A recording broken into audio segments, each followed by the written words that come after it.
Right, so this is the FINTIE keyboard case for the iPad Mini 5 with 7-colour backlit keyboard. So let's have a look at what we have. Show some there. Okay, so this is the keyboard part, which we'll come on to, and then we've got the case.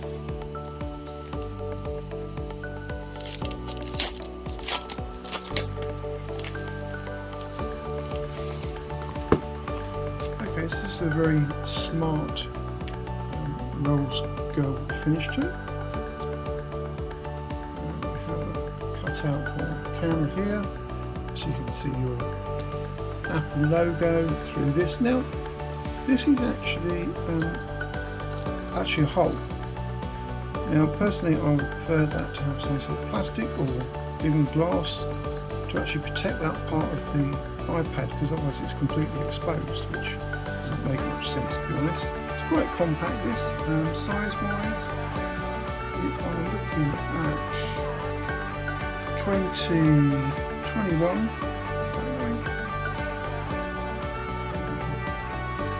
About 14.5 width, and then it's most probably a couple of inches less than maybe 18 mils, something like that, thick. More tissue paper here. Up.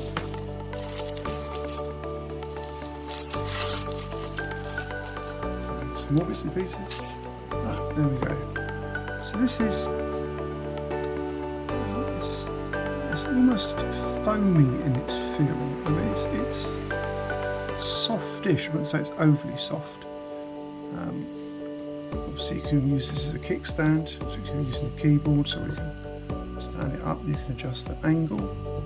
It comes out there, as you can see from the back. I do quite like the colour of this. It does look very smart.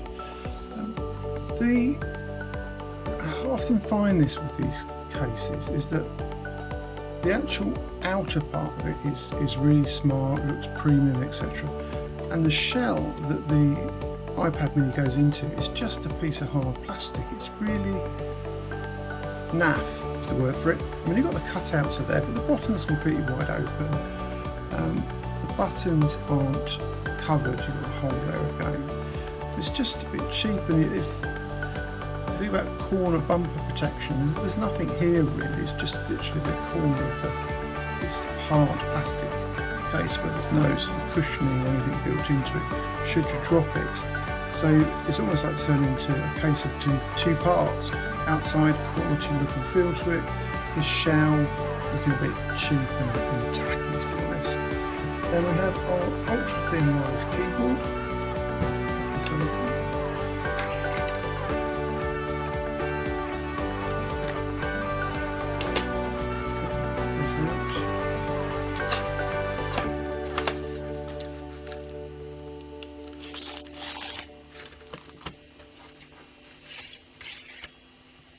Okay, so in here we have the power cable or charging cable, which is USB-A to a sort of micro USB, sorry. It's the older style where we're not getting the USB-C, which is a real shame, to be honest. Especially as that's the sort of becoming the new standard, very much so. We have. And there's no instructions with the case as such, but you shouldn't need them. And then you've got this compact little keyboard. Now, I imagine it's magnetic, so that's magnetic. Now, the thing I will say about this is, depending on where you sight this, it's okay there. The more you move this in, fluff on it already, the more you move this towards the actual iPad, the more it rocks. If you can see that, it's moving around, which is a real shame. Power on, hope there's some power there. We've got some power, so let's turn my bright lights off, because this is a backlit keyboard, so let's get rid of those. And okay, does that mean what, no power? Oh, that's quite cool. It's lit up in multiple colours. It may be that the need to put it on charge, most probably. Just seeing what we use to. So you've got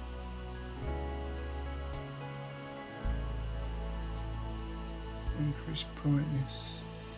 So we've got some specific controls for the backlit part of it.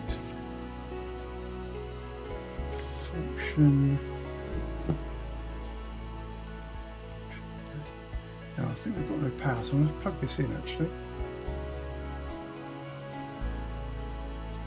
Might work better, putting some power in there.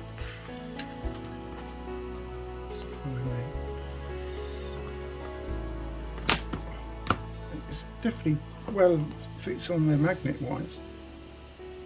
Of course, we have to make sure we put this in the right way round because it's not USB-C. Right, okay. So we turn it off, turn it on again, and we've got our backlighting back on. It says function A to change some of the effects. Well, it's not, that doesn't do anything. Function S, no. Function D. Function plus backlight, which looks to be the space bar. Well, that's not doing anything either. So what is going wrong here? Hold it down maybe.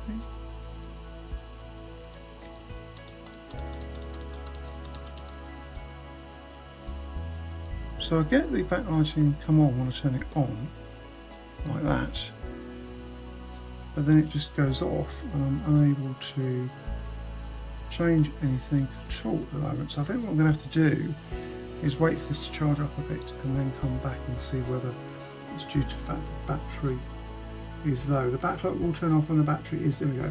So this is an unscripted review, so I don't really read the instructions, which I should do. I'll read them and I can't get things to work properly. So what it's saying here is the backlit will turn off when the battery is less than 20%. And the backlit function won't work until the keyboard is paired with a device.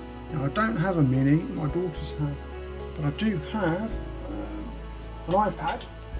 So either the battery's too low or it's because it's not paired. So I'm going to pause this while I get the iPad set up. So I've got this paired up to the iPad, which is no problem at all. Yeah, so the light backlighting has come on now and stayed on because it's now paired. What you can do, it's sort of broken out into 3 sections. So you can do the function key and A does the sort of left side. Function key S, push function key S would help. Different colour is the middle, and then function key D is the opposite side. Of course, if you wanted to, you could go the same with get the right colour combination, so you can go completely one colour if you want, or as I showed you before, you can just mix it up with different colours. So that works really well, no problems at all. Obviously it's all quite compact because of the size of the Mini. I haven't actually got anything open to just click on notes, which should just allow me to type. So we're working.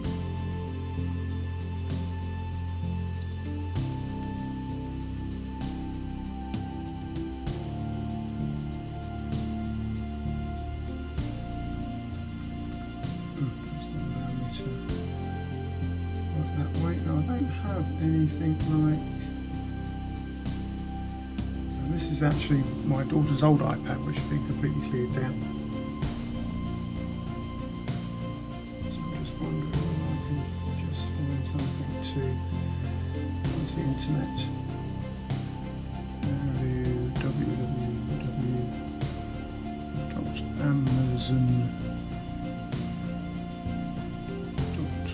www.amazon.co